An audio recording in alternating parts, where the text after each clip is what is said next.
ఈనాడుకు దాన్ని నడిపే వాళ్లకు మతి స్థిమితం ఏమైనా తప్పిందా?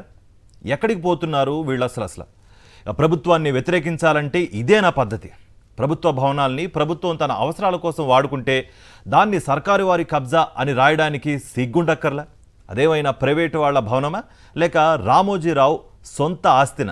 అయినా బంధువుల భూముల్ని లీజుల పేరిట కబ్జాలు చేసే రామోజీరావుకు ఇలా నీతులు చెబుతూ పత్రిక నడిపే అర్హత ఉందా అసలు?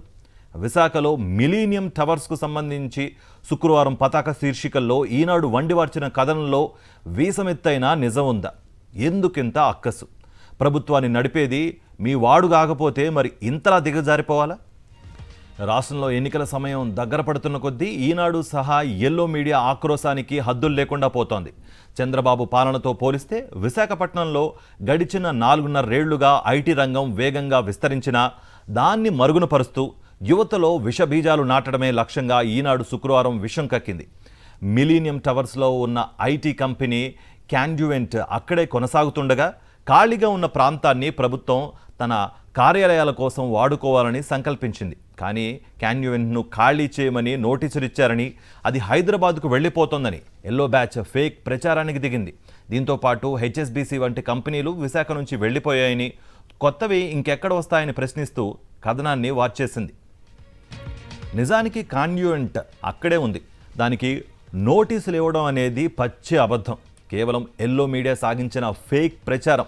పైపెచ్చు హెచ్ఎస్బీసీ ఇండియాలో తన కార్యకలాపాలకు స్వస్తి చెప్పి 2016లోనే వెళ్ళిపోయింది.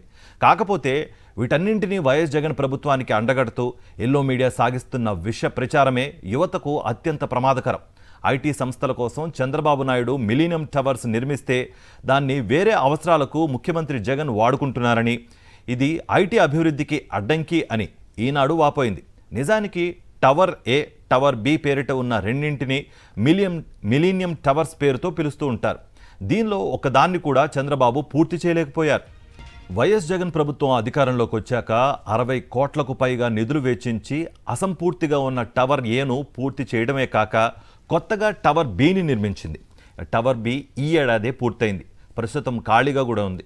మరి దాన్ని ప్రభుత్వం తాత్కాలికంగా తన అవసరాల కోసం వాడుకుంటే తప్ప ఇదెక్కడి వాదన?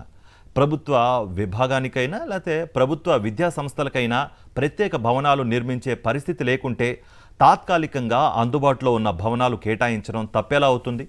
చంద్రబాబు మాదిరి ప్రభుత్వ విభాగాలను సైతం 5 స్టార్ హోటల్లో పెట్టి భారీ అద్దెలు చెల్లించాలనా రామోజీ ఉద్దేశం? టవర్ ఏలో ఇప్పటికే కార్యకలాపాలు ప్రారంభించిన ఐటీ సంస్థ క్యాన్డ్యువెంట్కు విస్తరణ కోసం అదనపు స్థలం అడిగినా ఇవ్వలేదని, పైపెచ్చు ఖాళీ చేయమంటూ నోటీసులు జారీ చేశారని ఈనాడుతో పాటు సోషల్ మీడియా వేదికగా ఎల్లో బ్యాచ్ విపరీతమైన తప్పుడు ప్రచారం చేస్తోంది. నిజానికి ప్రభుత్వం తమకెలాంటి నోటీసులు ఇవ్వలేదని, హైదరాబాద్కు షిఫ్ట్ అయ్యే ఆలోచన తమకు లేనే లేదని క్యాన్డ్యువెంట్ ఇప్పటికే పలుమార్లు స్పష్టం చేసినా ఈ విష ప్రచారానికి మాత్రం తెరపట్టం లేదు. నిజానికి ఈ టవర్లో క్యాన్డ్యువెంట్ తప్ప వేరే కంపెనీలేవి కార్యకలాపాలు కొనసాగించడం లేదు. ఐటీ కంపెనీలను ఆకర్షించడం కోసం ప్రభుత్వం ఐటీ ఇన్ఫ్రాను పెద్ద ఎత్తున ప్రోత్సహిస్తోంది. అదానీ గ్రూప్ డేటా సెంటర్తో పాటు భారీ ఐటీ టవర్ను నిర్మిస్తోంది. రహేజా గ్రూప్ ఇనార్బిట్ మాల్ నిర్మాణంతో పాటు ఐటీ టవర్ను కడుతోంది. ఏపీఐసీసీ 2300 కోట్ల వ్యయంతో మధురవాడలో 19 ఎకరాల విస్తీర్ణంలో ఐస్పేస్ పేరిట ఐటీ టవర్ను నిర్మిస్తోంది. కానీ రామోజీ ఈ నిజాలన్నింటినీ ముసుగేసి అబద్ధాలే ఆలంబనగా చెలరేగిపోయారు. ఈనాడు ఎంతలా దిగజారిపోయిందో తెలియడానికి ఈ అంశం ఒక్కటి చాలు. చైనాకు చెందిన హెచ్ఎస్బీసీ తన విధానపరమైన నిర్ణయంలో భాగంగా భారతదేశ కార్యకలాపాల నుంచి వైదొలుగుతున్నట్లు 2016లో ప్రకటించింది. అందులో భాగంగా విశాఖ, హైదరాబాద్, ఢిల్లీలోని తన కార్యకలాపాలను ఉపసంహరించుకుంది. అప్పట్లో ముఖ్యమంత్రిగా ఉన్నది చంద్రబాబు నాయుడే. దాన్ని కూడా వైఎస్ జగన్ ప్రభుత్వానికి అండగట్టి దుష్ప్రచారం చేస్తున్నారంటే వీళ్ళని ఏమనుకోవాలి?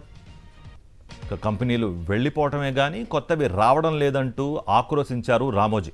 నిజానికి ఐటీకి ఆద్యుణ్ణంటూ డబ్బా కొట్టుకునే చంద్రబాబు ముఖ్యమంత్రిగా ఉన్న 5 ఏళ్లలో విశాఖకు చెప్పుకోదగ్గ పేరున్న ఒక్క కంపెనీ కూడా రాలేదు.